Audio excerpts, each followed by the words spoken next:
Hello mga ga, ito na yung recipe ng ating mocha chiffon cake at maliit lang or small batch ng na recipe yung gagawin natin ngayon. So dito mayroon akong 3 piraso na egg yolk at lards ito. Maglagay ng 2 tablespoon ng white sugar, 1/4 teaspoon iodized salt, 1 teaspoon vanilla extract at 2 tablespoon na cocoa powder. Yung gamit ko dito ay yung Dutch brand at lagyan ng 1 stick Nescafe powder.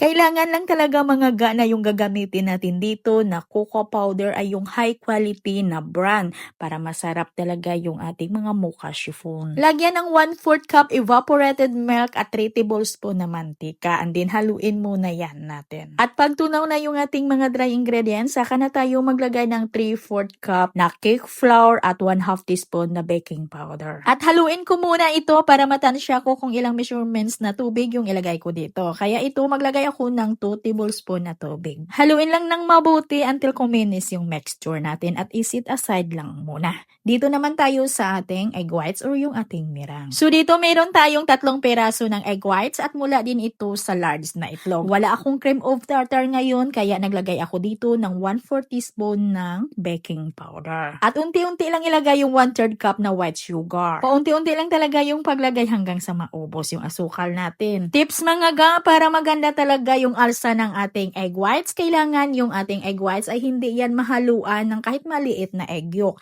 At yung bowl na paglalagyan ng ating egg whites at saka yung attachment ng ating hand mixer, kailangan ay dry ho yan ha, kailangan ay hindi yan basa. At pag nakuha na natin yung medium step peaks ng ating mirang, ay cut and fold natin dito sa ating cake batter mixture. Hatiin lang muna natin yan at pagkatapos ay pwede na nating ilagay lahat yung ating mirang. Ganun din mga ga, cut and fold lang talaga, haluin lang talaga yan ng padahan-dahan lang para hindi tayo magkaroon dito ng maraming bubbles at nang hindi mapatay or babagsak yung ating chiffon. At huwag lang talaga natin itong ma-overmix ha, pag nakikita natin na well combine na ay okay na ho yan. So dito gumamit ako ng 7x3 ng cake round pan natin, nilagyan ko ho yan ng non-stick baking paper. At sa puntong ito kailangan ay nakapagpainit na tayo ng ating oven kasi isa lang natin ito agad.